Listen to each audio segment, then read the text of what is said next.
Hi, and welcome to Tax Assist and the latest of our series of webinars. And today we're going to be talking about top 10 tips for protecting your business in 2021. So I'll go into content in a second. I'll start with some introductions.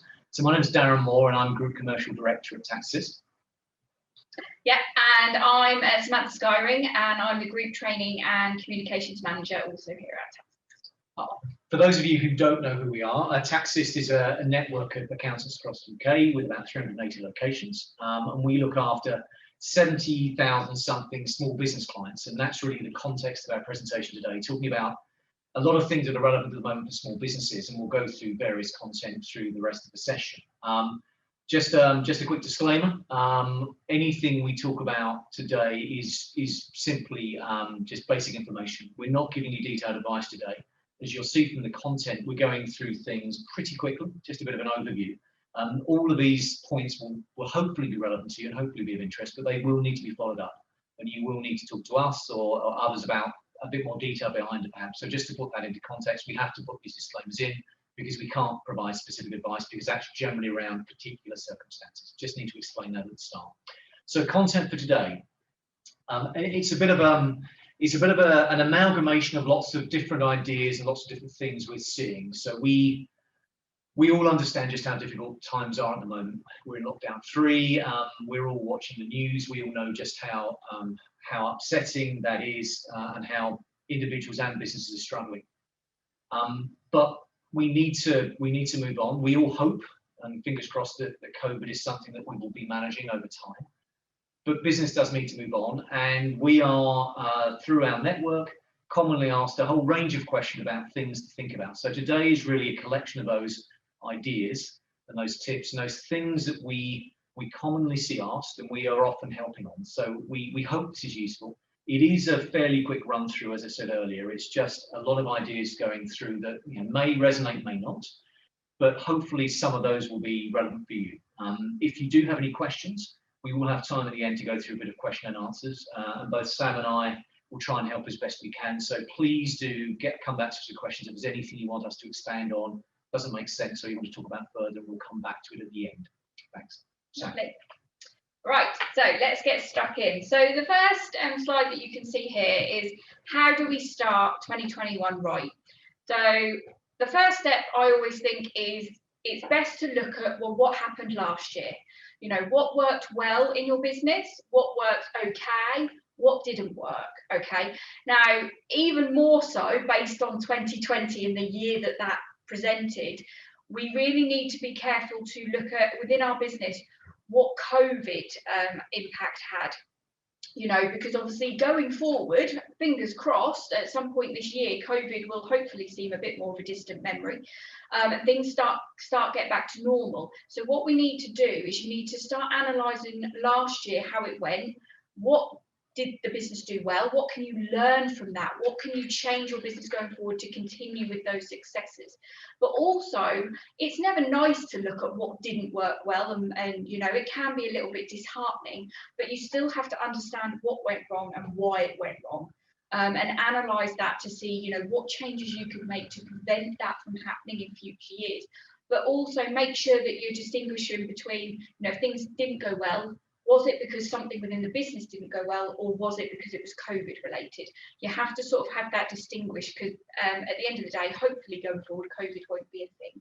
Okay, so just analyse your business and see where you are, and it will help you prepare for this year is the first sort of step. So this next step hopefully seems logical. Make a plan. So in a lot of cases when it comes to businesses, you may be thinking making a plan means you might have heard the term business plan, which we typically use, and that doesn't have to be loads and loads of figures. Not everyone is driven by figures. Yes, figures will have to come into it, and we'll talk more about that in a moment, but you just need to establish a plan for what do you want to get out of this year? What do you want to get your business to this year? Is it you want to generate more sales, whether it's, is it actually you just want more customers? Is it once you want to increase turnover? What are your ambitions? Are you trying to hit a certain level of profit?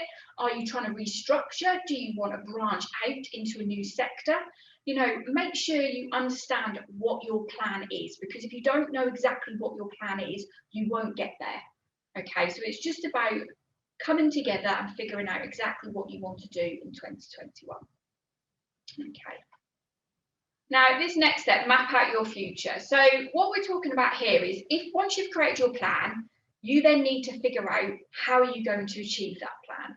And if you've got a broad plan, like I want to increase my profits, well, you know, the whole idea around map out your future and create this roadmap is you need to establish, well, how are you going to do that? How are you going to achieve that increase in profits? So what we're talking about here is taking that overall plan you've got and breaking it down into manageable targets, chunks, if you will. Okay, and by breaking it down and having littler targets within that overall plan, it will make it much easier for you to achieve. It will make it much more manageable to see whether you're on track, you're not on track, and it doesn't seem so overwhelming. Because if you're just given the goal of, right, I want to make my business more successful, well, you have to break that down. What does that mean? What are you going to look at to target to make your business more successful? And then give yourself little milestone targets throughout the year to try and work towards, just to make that all manageable for you. Okay. Understand your business. Now you're probably thinking, why on earth is she talking about understanding your business? At the end of the day, I am my business, I run my business. But what often happens is we get stuck. We get either too involved in the nitty-gritty and we lose sight of the business as a whole. Okay, that happens quite a lot. Through no fault of anyone's, individual personalities or anything like that. We just can't help it. But we always need to make sure we're understanding how our business runs, how it performs, and also what is happening with the figures. What is happening with the money, not just in the sense of looking at your plan, at your budget, but looking at physical cash, which we'll talk about more later. You have to understand exactly what's going on in your business, and this will enable you to make any changes, but also act swiftly when it comes to, you may need to make a change quite drastically. So I always say, ask yourself the question, do you know what your sales have been for the last week, the last month? Do you know what your profit has been the last week, the last month? Where are you now in your year to date? That's the sort of figures that you should be able to have relatively quickly and know, or at least have a rough idea. And in relation to business performance, when we say how's your business performance, that might not necessarily be financial. It's, are you efficient? If you're in some kind of production industry, are you getting out so many units a week, a day, etc.? How well do you compare to your competitors? That could be a good benchmark for how are you performing. And you want to gauge where your business sits in relation to those competitors as well. Okay, understanding all of that will better arm you for making sure you can make any quick decisions and also keep on top of how your business is doing. Costs. Okay, this is always a big thing. As much as we always want to generate more sales, look for more customers, a key element within every business are its costs. Okay, and these normally are, unfortunately, is the area that gives people the most headaches. Okay, so we're talking about prioritising costs. Okay, we can't always reduce them. We try to, for instance, a lot of people have high costs in relation to rent and rates, etc. Electricity costs, all those sorts of different things. It could be as simple as, well, actually, have you shopped around different utility providers recently? That could save you a bit of money. There are always little cost savings that you can have. But when we talk about prioritising costs, what we want you to do is look down your costs and work out what your business needs, what's essential, what can your business not do without, and what maybe do you think could go, or you maybe need to look at differently or restrict. If we look at, obviously, last year had a massive impact on a lot of businesses. We go back to 2019. You probably were having more get-togethers with staff. You might have had a more lavish Christmas party, all different things in different areas. You might have been a little bit more frivolous with money on, advertising, different areas of marketing. But what we want you to do here is, when you get to those costs, one, do you really need them? Could you live without them for a time? And if you can't, is there something you could do differently, whether it's change suppliers, You know, when it comes to things like staff costs, that's normally quite a big cost in businesses. You know, we don't want to skimp on our staff because we don't want to lose staff. So there is a very sort of fine line here. But what you want to be looking at is, could we use our staff differently? Could we be more efficient with our staff rather than recruit new staff and, you know, unfortunately spend money on recruitment costs? You know, so you always want to look at that. And then the last bullet point, I cannot stress enough, as much as I'm saying you need to keep an eye on costs and you need to keep track of them and manage them, you don't want to just try and skip on everything. You know, if you are thinking, right, I need this big bit of machinery, or I need this new software, this new computer equipment, you know, can be quite a large cost involved in those sorts of things. But if that is going to help your business grow and develop and become more successful, more profitable in the future, do not be afraid to invest in that now. You've got the money there and it's going to better your business in the long run. You need to think about investment as a serious, because it will only help in the long run. Okay, so as the saying goes, spend money, make, just say, just F. Technology. Now, I don't know about you, but especially from my point of view, being an accountant, over the last 5 to 10 years, our industry has completely changed with technology. We've had to adapt with it. Some of it not so good, some of it wonderful. You know, we have to adapt and look at what's the pros, what are the advantages of technology. You know, you may be using systems within your business that maybe need updating, improved. If you think that that can make you more efficient, it can speed things up, anything like that, it's worth looking at, because anything to save you what we call wasted time is an asset. Okay, so whether it's from your admin side of things, so what I can't stress enough is, if you're not already using it, look at an online cloud-based bookkeeping software. If you can keep that up to date, it gives you real-time information. Your business figures, facts and figures are at your fingertips to help you make those quick, informed decisions reliably. But it could also be, you know, as simple as, if you've got salespeople, you know, give them an iPad so they can do all the contracts and the invoices all from, say, your shop floor, as an example, or when they're out on site visiting customers. Things like that to speed up your process. And sometimes, especially with even, say, these bookkeeping products, you know, it can sometimes mean that you get paid quicker, you know, because the invoice goes out quicker, it goes by email, the client can approve it quicker, they can then pay you a lot quicker, helps your cash flow. Okay, so definitely have a look at technology. We don't want you to, you know, waste money where it's not necessary. We all know there are certain products out there that are nice but are not essential, but really make sure that you're using technology well within your business, because if done right, it can save you a lot of time and it can save you money in the long run. So staffing, I touched on this briefly a couple of slides ago, but again, especially when you're looking forward to maybe growth of your business, what this year is going to look like. With staff, we've seen it all, especially over the last year. You know, before coronavirus hit, you were investing in staff, you probably were recruiting staff, or, you know, you might not have had any staff, but you were thinking about recruiting staff. And then during last year, we were furloughing staff, unfortunately, because the work just wasn't there. Obviously, a furlough scheme was a good scheme by the government, by no means. Darren will mention that a bit later. You know, help keep those staff on your payroll without losing them. So when your business was ready to pick up, you've got those staff there ready. But at the same time, staff are such a big cost that you do need to make sure that when you are looking at your staff or you're recruiting for staff, make sure you find the right person. Don't make any rash decisions when it comes to staff, okay?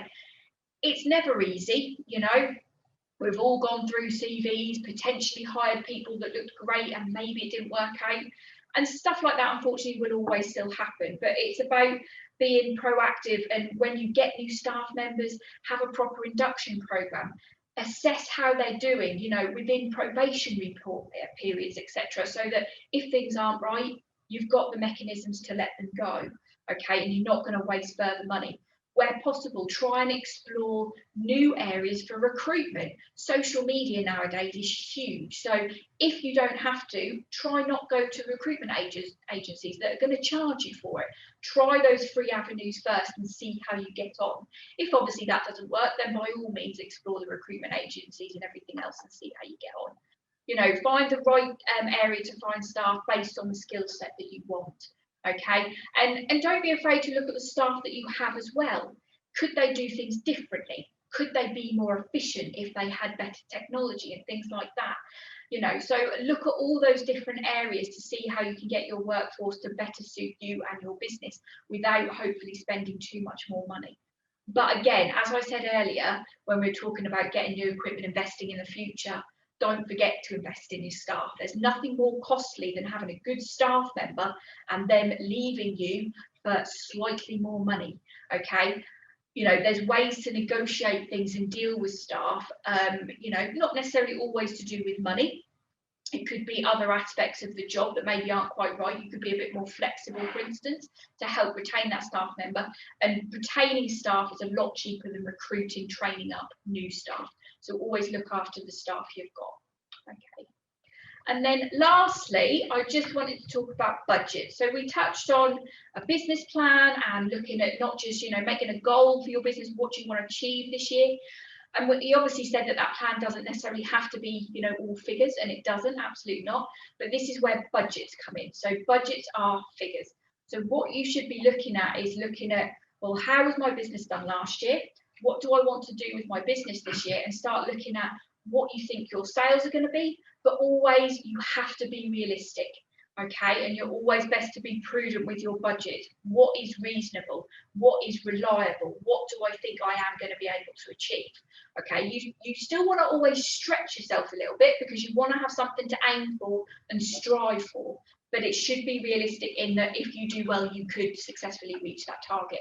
And that's not just going to help you with sales to see if you're on track, excuse me, it's also going to help you manage your costs. You know, if you start spending a bit too much in one area, your budget will soon tell you and flag you up, because you should always be comparing, once you start going through the year, your actual costs against your budget to see how things are comparing. And if you start to notice things are skewing, maybe sales aren't quite where you need to be, by seeing that and having that clear picture in front of you, you could be saying, right, well, actually, if I'm not going to achieve my sales, I will need to reduce some of my costs somewhere to try and even things out so my profit isn't too heavily affected. Okay. And again, you want to spend money in the right areas, but at the same time, you don't want to waste money. So budgets will really help keep you on track, okay, and help guide you through the milestones that you want to achieve in that year. And they're also crucial for if you're thinking about financing, funding, anything like that. It's very good to have a reliable budget and actual figures to potentially present to any sort of lenders out there that you may need to. Okay, and it gives you that whole idea. And then at the end of the year, fingers crossed, you may have met your budget, you may have exceeded your budget, or may not be too far behind on your budget. Well, you've got a solid performance indicator on how well your business has done during that year then, and you can give yourself a well-deserved pat on the back and then look to the next year ahead. But I will now hand over to Darren to talk about cash flow. Thanks, Sam. So some more ideas, and I said at the start, this is a collection of different ideas, but they are linked together in many ways. So Sam's talked about budgets, planning, understanding your business, and that links directly into the first of my topics I want to talk about, which is cash and cash flow. So the old adage, cash is king, is always true in business. And probably more so than ever before, because we are in exceptional times and there are a lot of uncertainties out there still, which makes it more important than ever just to stay on top of cash. Where businesses generally start to struggle, and sadly where some businesses fail, is usually around cash, lack of cash and not managing cash flow. So we will always talk to our network of accountants and their clients about how cash flow is really critical just to plan for the future. So that would be the first thing for me, is to control your cash. Now you can do that in lots of different ways. Most business owners are aware of where their cash position is. You've got online banking, you can see your available monies here and now, but cash flow and actually predicting what's going to happen is more important now than ever before. So we would always recommend that some form of projections or forecasting is useful. Now, that doesn't have to be clever, sophisticated models. It doesn't have to be over complex spreadsheets. It can just be some simple analysis. All it's doing is looking at the cash you have looking at the cash you're expecting to get in, which I know can be difficult on occasions, and then planning your expenditure and working out what your cash flow is going to look like. And there will always be pinch points in any business in terms of cash flow. And it could be paying your VAT return quarters, it could be your monthly payroll bill, it could be any number of things. But predicting where they're going to come from, understanding whether your cash flow is sufficient to cover them, and then taking action if you need to at an early stage is critical, because what you don't want to get to is a point where you're backed into a corner and you don't have the abilities to cope or respond in time. So we would always encourage you, look at cash flow in some simple way, shape or form. Our network can obviously, of accountants can help with that. There's lots of different ways they can support that, some sophisticated, some less so. But cash is king, and now more than ever. Linking into that is debt management. Now, most businesses in their life cycle have to take on debt of some form. Now, it could be owner debt, so it could be you putting money into your business. But often it's not. It's external debt, it's structured debt, so it's banks or asset finance or something like that. And that situation's changed all the more during COVID. I'll come on to different funding options in a little bit, but most businesses now are taking on more debt because they've needed to. The debt's been there in different forms. There are government schemes now that you can access, and millions of businesses have access. And that was necessary because it helped businesses get through these very hard times. But it is debt. It has to be repaid. And there are very generous terms around repayment of that debt. But when you're looking at cash flow, a critical part of cash flow management and predicting possible problems is debt management. So when are your repayments going to fall due? Because some of them have been deferred.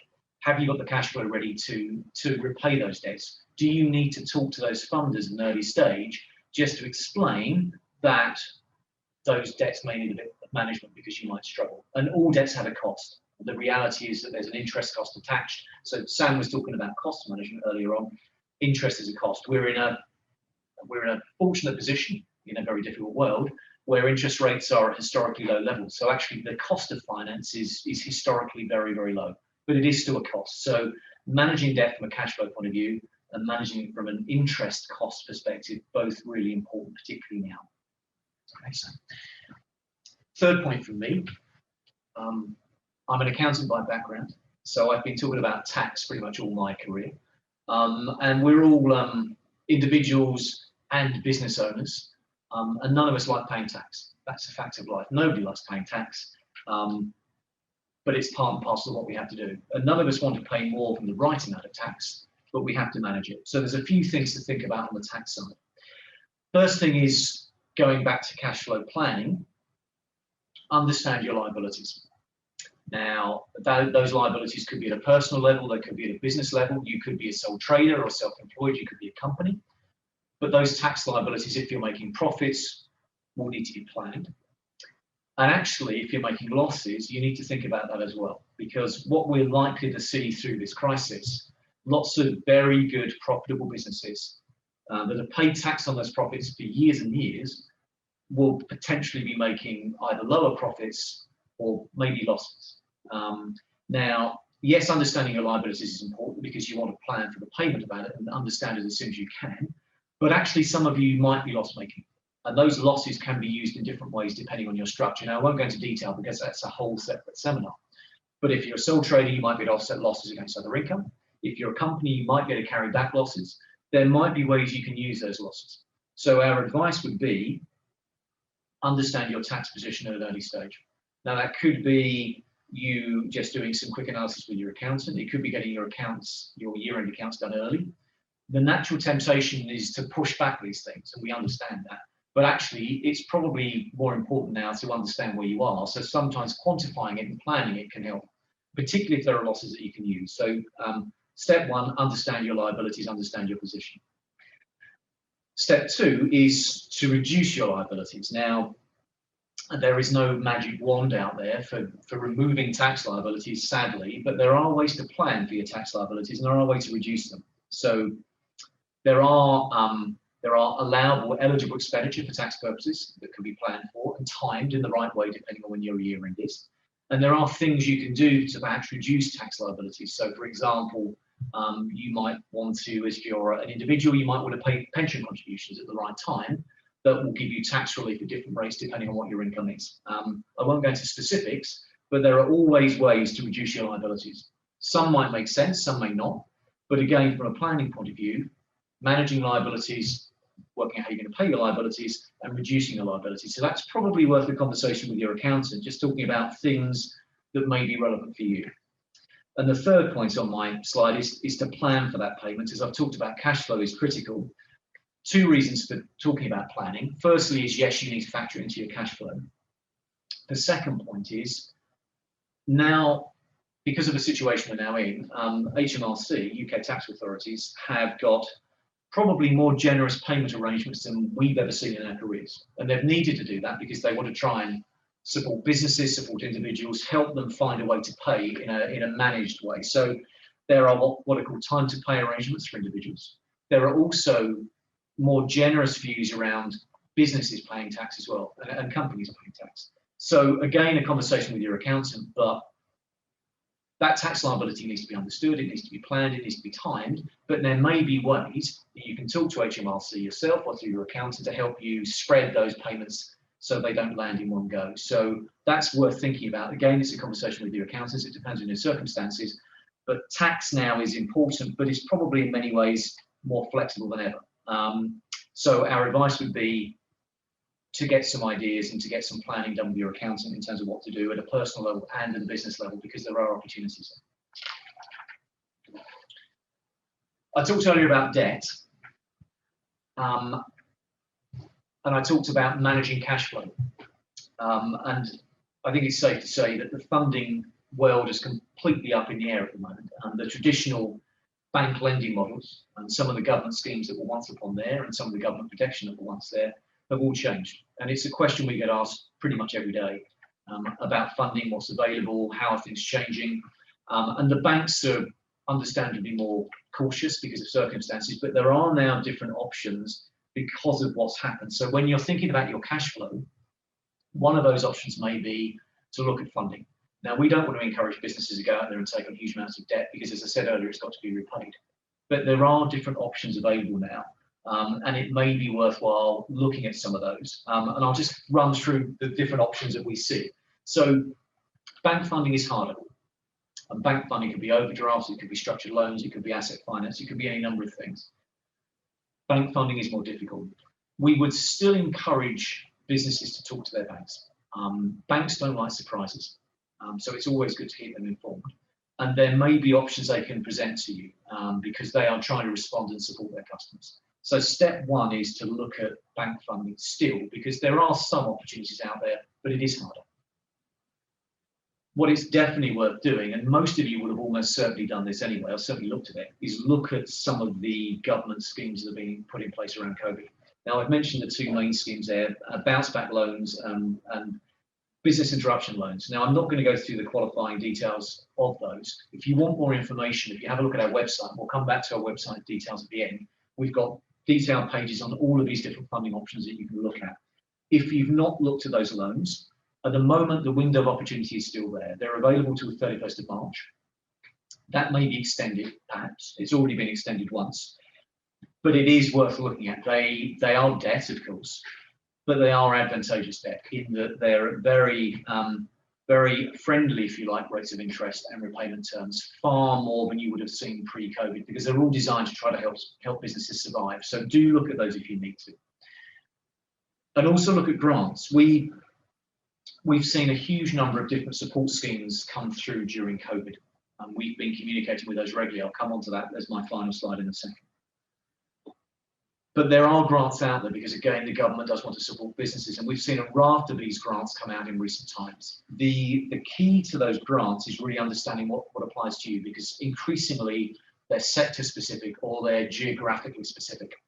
So each of the devolved administrations will have their own versions, and local councils are able to spend their money in different ways. So I would recommend every business looks at their local council website, because there are funding options there. It's really easy to miss them. And we've seen some really sad stories of businesses that would have been eligible who didn't spot it. It was a small window of opportunity around local funding and it was missed, sadly.